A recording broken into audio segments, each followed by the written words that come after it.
खुश आमदीद। आज हम एक ऐसे मौजू पर बात करने वाले हैं जो सीधा कायनात की वुसअतों से शुरू होकर इंसानी तारीख के सबसे अहम वाक़यात तक जाता है।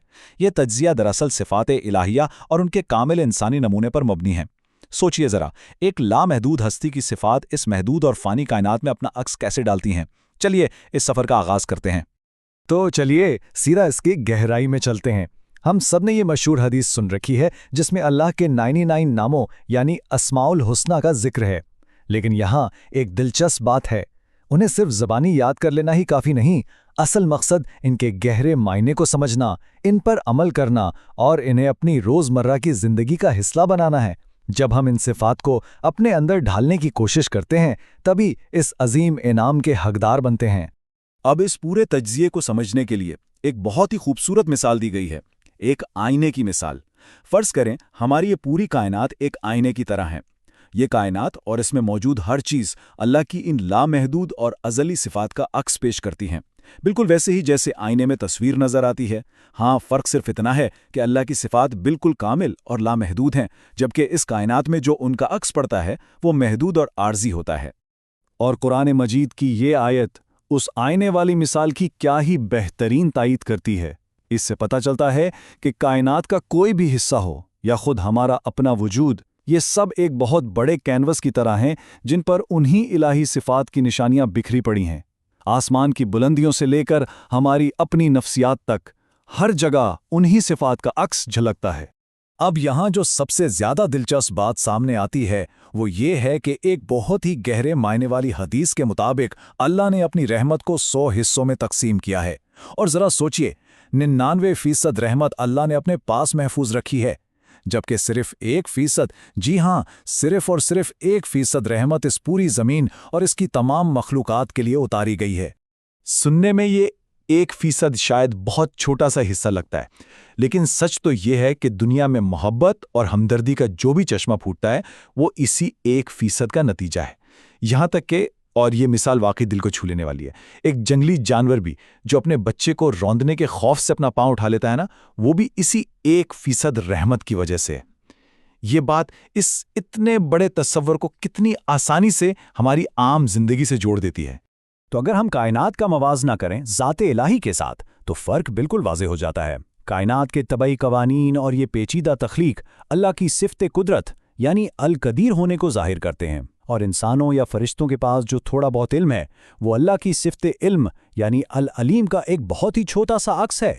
ये कायनाती मज़ाहिर हमेशा महदूद होते हैं, जबकि ज़ाते इलाही में ये सफ़ात बेऐब और लामहदूद हैं।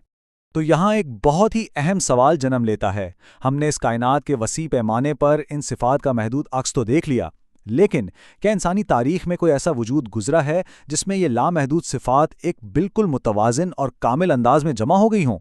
यही वो सवाल है जो हमें कायनात के इस बड़े स्केल से निकालकर इंसानी तारीख़ के एक बेहद ख़ास नुक्ते पर ले आता है। और इस अजीम सवाल का जवाब हमें इंसान कामिल के तसव्वुर में मिलता है। इस्लामी अक़ायद ख़ास तौर पर सीरत और तसव्वुफ़ में इंसान कामिल वो हस्ती है जो इन इलाही सिफ़ात का बेहतरीन और मुतवाज़न मुज़ाहिरा करती है, और जैसा कि माख़ज़ वाज़े करता है, नबी अकरम सल्लल्लाहु अलैहि वसल्लम की ज़ात मुबारका तारीख़ में इस इंसान कामिल का हतमी और सबसे कामिल नमूना है। उनकी ज़ात उन तमाम सिफ़ात का एक बिल्कुल बेऐब अक्स पेश करती है। कुरान की ये आयत इस बात की मुकम्मल तस्दीक करती है। इस आयत में उन्हें सिर्फ एक पैगाम रसा नहीं कहा गया, बल्कि उन्हें मुजस्सम रहमत करार दिया गया है। ये इस बात की दलील है कि आप तमाम जहानों के लिए रहमत इलाही का सबसे अजीम और जिंदा जावेद मजहर हैं। चलिए आगे बढ़ते हैं और देखते हैं कि ये सब कैसे वजूद में आया। ये सिर्फ कोई किताबी बातें नहीं हैं, बल्कि तारीख़ के मुख्तलिफ अदवार में हम इनका अमली इर्तिक़ा देख सकते हैं। नबूवत से पहले इनकी अल अमीन की पहचान हो, 10 नबी में ताइफ की आजमाइश हो, 3 हिजरी में ग़ज़वाए ओहद की कठिन लम्हात हों, 6 हिजरी की सुलह हुदैबिया हो, या फिर 8 हिजरी में फ़तह मक्का का अजीम दिन, ज़िंदगी के हर बड़े वाक़े में इन इलाही सिफ़ात का अमली ज़ुहूर होता रहा। एक अहम तारीख़ी वाक़या जिस पर हम बात करेंगे वो ताइफ की आजमाइश है, यानी अजीम तरीन रहमत का अमली मुज़ाहरा। नबूवत का 10वां साल ताइफ में जब जुल्म की इंतहा कर दी गई और उन्हें पथराव से लहूलुहान कर दिया गया। अब यहाँ 2 तरह के रद्द अमल हो सकते थे। एक आम इंसानी रद्द अमल यही होता कि शदीद गुस्से में फरिश्ते की वो पेशकश कबूल कर ली जाती जिसमें पूरे शहर को 2 पहाड़ों के दरमियान पीस देने का कहा गया था। یہ بالکل جائز انتقام لگتا، لیکن انسان کامل کا رد عمل کیا تھا؟ غصے کے بجائے خالص رحم کا مظاہرہ، انتقام سے انکار اور اس کے بدلے ظالموں کے لیے معافی کی دعا۔ یہ غصے کا نہیں بلکہ الہی رحمت کا بالکل سچا عکس تھا۔ اور ان الفاظ پر غور کریں، یہ وہ تاریخی الفاظ ہیں جنہوں نے ایک روحانی تصور کو ایک ٹھوس تاریخی حقیقت بنا دیا۔ اس بے حد تکلیف دہ لمحے میں ظالموں کے لیے ہدایت کی یہ دعا، یہ اصل میں رحمت کی وہ انتہا ہے جو عام انسانی سوچ سے کہیں اوپر ہے اور سیدھا الہی صفات سے جا ملتی ہے۔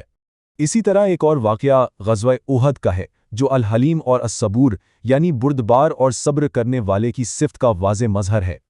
ہجرت کے تیسرے سال غزوہ احد میں جب جسمانی تکلیف انتہا پر تھی، دندان مبارک شہید ہوئے، تو ایسے سخت ترین حالات میں بھی کیا ہوا؟ حیرت کی بات یہ ہے کہ وہی معافی کی دعا جو طائف میں مانگی گئی تھی، بالکل انہی دشوار حالات میں یہاں بھی دہرائی گئی۔ اس مسلسل صبر کا مطلب یہ ہے کہ یہ صفات صرف کسی ایک خاص وقت کا رد عمل نہیں تھیں، بلکہ ان کی سیرت کا اٹوٹ حصہ تھیں۔ یہ اللہ کی صفات صبر اور حلم کا بہترین انسانی نمونہ تھا۔ رحمت اور صبر کے ساتھ ساتھ سچائی، امانت اور انصاف یعنی الحق، الامین اور العدل کے مظاہر کو دیکھنا بھی ضروری ہے۔ ہم واضح طور پر دیکھ سکتے ہیں کہ یہ صفات ان کی پوری زندگی پر کیسے محیط تھیں۔ سب سے پہلے نبوت کے اعلان سے بہت عرصہ قبل ہی مکہ کے لوگ، یہاں تک کہ جو بعد میں مخالف بن گئے، وہ بھی انہیں الصادق اور الامین پکارتے تھے۔ پھر احادیث میں آتا ہے کہ وہ آسمان اور زمین دونوں کے لیے امین قرار پائے، اور آخر میں 6 ہجری میں صلح حدیبیہ کے سخت کشیدہ حالات میں انہوں نے عدل اور حکمت کی جو مثال قائم کی، وہ اس بات کا ثبوت ہے کہ یہ صفات ساری زندگی اٹل رہیں۔ اور آخر میں جو سب سے بڑا واقعہ ہے وہ فتح مکہ کا ہے، جو الغفور اور العفو یعنی بخشنے اور معاف کرنے والے کی صفت کا کامل عکس ہے۔ تو اہم ترین نقطہ یہاں یہ ہے کہ 8 ہجری میں جب مکہ فتح ہوا اور طاقت مکمل طور پر ان کے پاس تھی، ان کے پاس ان لوگوں سے انتقام لینے کا ہر جواز موجود تھا جنہوں نے دہائیوں تک ان پر ظلم کیا، لیکن ایسے مقام پر اعلان کیا گیا، جاؤ تم آزاد ہو۔ اپنے بدترین دشمنوں کو اس طرح عام معافی دے دینا بالکل عام انسانی فعل نہیں ہو سکتا۔ حقیقت میں اس زمین پر رہتے ہوئے اللہ کے صفت عفو یعنی مکمل طور پر معاف کر دینے کا اس سے بڑا عملی مظاہرہ اور کوئی نہیں ہو سکتا۔ اگر ہم ان سب تاریخی واقعات کو واپس اس نظریاتی بنیاد سے جوڑ کر دیکھیں تو قرآن کی یہ آیت پوری تصویر کو مکمل کر دیتی ہے۔ یہ آیت اس عظیم اخلاق کی تصدیق کرتی ہے جس کا مشاہدہ پوری تاریخ نے کیا۔ یہ واضح کرتی ہے کہ یہ کامل اور متوازن کردار خود اللہ کی طرف سے تسلیم شدہ ہے۔ اور حضرت عائشہ رضی اللہ عنہا کا یہ مشہور قول اس پوری بحث کا خلاصہ ہے۔ جب ان سے سیرت کے بارے میں پوچھا گیا تو انہوں نے ایک جملے میں دریا کو کوزے میں بند کر دیا کہ آپ کا اخلاق قرآن تھا۔ اس کا سیدھا سا مطلب یہ ہے کہ قرآن میں جو الہی صفات اور احکامات کتابی شکل میں موجود ہیں، ان کی زندگی انہی کا بالکل عملی اور جیتا جاگتا ترجمہ تھا۔ خیر، اس پورے تجزیے کا نچوڑ نکالیں تو ہم نے دیکھا کہ صفات الہیہ ہی اس کائنات کو بناتی اور چلاتی ہیں۔ یہ وسیع کائنات انہی صفات کا ایک محدود سا آئینہ ہے۔ پھر ہم نے تاریخ میں دیکھا کہ انسان کامل کا وجود ان صفات کو کیسے ایک بے عیب عملی شکل دیتا ہے، اور سب سے اہم بات یہ کہ ہمارے لیے یہ صرف ایک معلومات کا خزانہ نہیں ہے، بلکہ یہ ایک ہدایت ہے کہ اگر اللہ کی رحمت کو پانا ہے تو ان صفات کو اپنے اندر ڈھالنے کی کوشش کرنی ہوگی۔ آخر میں جاتے جاتے غور کرنے کے لیے ایک سوال چھوڑے جا رہا ہوں۔ ہم نے پہلے دیکھا تھا کہ زمین پر جو بھی بھلائی اور محبت ہے وہ اس 1% رحمت کا حصہ ہے۔ تو سوچئے، اگر کوئی آج کے اس دور میں بھی اس انسان کامل کی صفات جیسے سچائی، انصاف، صبر اور خالص معافی کو اپنی روزمرہ کی زندگی میں اپنانے کی تھوڑی سی بھی کوشش کرے، تو کیا وہ اللہ کی اس باقی محفوظ شدہ 99% رحمت کا حقدار نہیں بن جائے گا؟ یہ سچ میں ایک ایسا تصور ہے جو ہماری زندگی کو ہمیشہ کے لیے بدل کر رکھ سکتا ہے۔